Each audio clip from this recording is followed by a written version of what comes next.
যে ঘোষণায় আমিরাতে ভাগ্য খুলছে হাজার হাজার বাংলাদেশি অবৈধ অভিবাসীর, বিস্তারিত জানতে ভিডিওটির শেষ পর্যন্ত দেখুন। মধ্যপ্রাচ্যের উপসাগরীয় অঞ্চলের দেশ সংযুক্ত আরব আমিরাতের সরকার দেশটিতে বসবাসরত অবৈধ প্রবাসীদের জন্য 2 মাসের সাধারণ ক্ষমা ঘোষণা করেছে। সামাজিক যোগাযোগ মাধ্যম এক্সে পোস্ট করা এক বিবৃতিতে এ তথ্য জানিয়েছে দেশটির সরকার। বিবৃতিতে বলা হয়েছে, সাধারণ ক্ষমার মেয়াদ শুরু হবে 1 সেপ্টেম্বর থেকে। যেসব অভিবাসীর রেসিডেন্সি ভিসার মেয়াদ শেষ হয়ে গেছে, তারা নতুন ভিসার জন্য এই সময়সীমার মধ্যে আবেদন করতে পারবেন।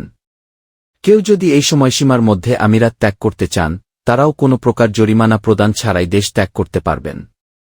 আমিরাতের পরিচয়পত্র, নাগরিকত্ব ও কাস্টমস বিষয়ক কর্তৃপক্ষ থেকে দেওয়া হয়েছে বিবৃতি।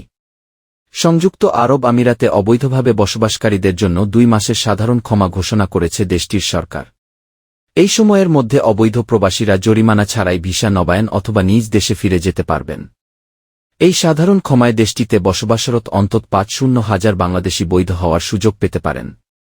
প্রসঙ্গত, উপসাগরীয় অঞ্চলের অন্যান্য দেশের মতো আমিরাতেও অভিবাসী হিসেবে বিভিন্ন দেশের লোকজন বসবাস করেন। তাদের সংখ্যাগত দিক থেকে শীর্ষে রয়েছেন পাকিস্তানিরা।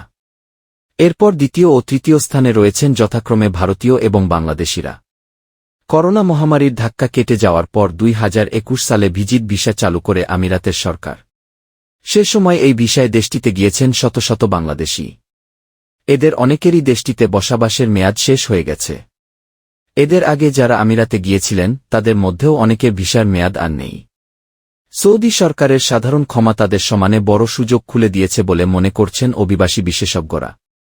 2021 সালে করোনা পরবর্তী সময়ে বাংলাদেশিদের জন্য ভিসা চালু হলে ভিজিট ও অন্যান্য ভিসায় সংযুক্ত আরব আমিরাতে পাড়ি জমান অনেক বাংলাদেশি। ভিজিট ভিসায় যাওয়া অনেক বাংলাদেশি পরবর্তীতে ভিসা চেঞ্জ করে কর্মসংস্থানের সুযোগ পেলেও কেউ কেউ ভিজিট ভিসার মেয়াদ চলে যাওয়ায় অবৈধ হয়ে পড়েন। তবে সাধারণ ক্ষমা ঘোষণায় বৈধ হওয়ার সুযোগ দেখছেন তারা।